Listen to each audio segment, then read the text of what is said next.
Bonjour, on est l'équipe de Quand les chamois se taisent et aujourd'hui on va vous présenter notre making-of. Plus jamais je t'emmène en rando avec moi. Les chamois se taisent, c'est notre projet de fin d'études. Il est réalisé sur 10 mois, donc toute la longueur de notre dernière année à Mopa. On est une équipe de 6 et le film fait à peu près 6 minutes 30. On raconte l'histoire de deux sœurs, Romy et Sacha, qui font une randonnée à la montagne. Romy ne veut pas faire cette randonnée avec sa petite sœur, donc elle va inventer un jeu pour la faire taire. Seulement, ce jeu va aller un peu trop loin. Ce qu'on a choisi de raconter, c'est la cruauté des enfants, surtout la cruauté qu'ils peuvent avoir les uns envers les autres et dans les fratries. On a aussi exploré un peu cette tendance qu'ils ont à se pousser toujours de plus en plus loin, jusqu'à franchir des limites où parfois il est trop tard pour faire marche arrière. Dans notre film, on a Romy qui a 15-16 ans, qui est une ado. C'est un peu l'ado cliché en crise, donc elle écoute du rock, elle est un peu dark. Et on voulait qu'on sente qu'elle est pas très à l'aise physiquement, elle est un peu grande, elle a un peu grandi d'un coup, un peu filiforme, mais en même temps pas très à l'aise dans son corps. Et en comparaison, on a du coup sa petite sœur, Sacha. Elle, c'est une petite boule d'énergie, elle a 7 ans, donc elle court partout, elle est hyper excitée. Et donc c'est pareil, en fait, visuellement, on voulait qu'elle porte des couleurs très flashy, qu'elle ait une petite bouille trop mignonne, des proportions très enfantines. Et en même temps, en animation, avoir quelque chose de très dynamique. On voulait qu'il y ait un fort contraste entre la petite Sacha, qui est hyper pétillante, et la grande Romy, qui est beaucoup plus désinvolte. Dans notre équipe, on est 6 personnes. 2 d'entre nous sont spécialisés en animation, les 4 autres en images, dont moi. Les 2-3 premiers mois de l'année sont consacrés à l'écriture, au storyboard, donc toute la pré-production du film. Puis, vers janvier, c'est là qu'on commence toute la partie 3D.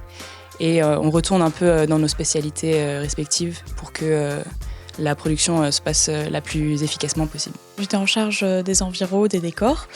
Donc les défis qu'on a rencontrés, c'était que tout le film se passe en extérieur et il fallait du coup optimiser les scènes et également que les décors puissent matcher les personnages. Ça m'a beaucoup conforté du coup, dans l'idée de vouloir continuer là-dedans et pourquoi pas arriver à être environnement artiste. Notre film, c'est un des premiers courts-métrages Mopa où on utilise des dialogues.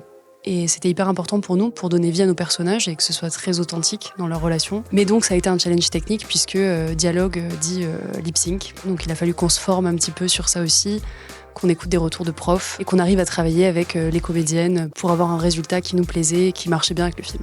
Je pense que ce que le film m'a apporté, c'est surtout de travailler en équipe, parce que c'est ce genre de projet qui se rapproche le plus de ce à quoi on est confronté dans le monde du travail. Ça ressemble à une production de projet dans un studio. C'est toujours intéressant de travailler avec les autres, d'apprendre des autres. C'est très enrichissant de faire ce genre de projet, surtout sur une année entière. On a eu pas mal d'enseignants tout au long de l'année qui nous ont aidés sur les différentes parties de la production pour qu'on ait un avis plus professionnel sur notre projet. Ma formation à Mopa, ça m'a apporté de la rigueur, une structure où je pouvais apprendre de la technique, mais ça m'a aussi surtout apporté un réseau, donc un réseau d'étudiants talentueux avec qui je serai amenée à travailler plus tard et un réseau d'intervenants professionnels que je pourrais toujours contacter si jamais j'ai des doutes ou des questions sur l'industrie. Mon conseil pour quelqu'un qui voudrait se lancer dans des études à Mopa, ce serait d'être curieux, de ne pas hésiter à poser des questions aux étudiants, aux intervenants, et puis d'être curieux aussi sur ce qui les passionne et de ne pas arrêter de rechercher des choses sur l'animation, d'aller au cinéma, de dessiner, même si quand on monte un petit peu dans l'information, on est beaucoup plus dans la technique. Mais voilà, il faut rester curieux parce que tout ce qui nous nourrit pendant nos études, ça va nourrir notre film de fin d'études et c'est très important.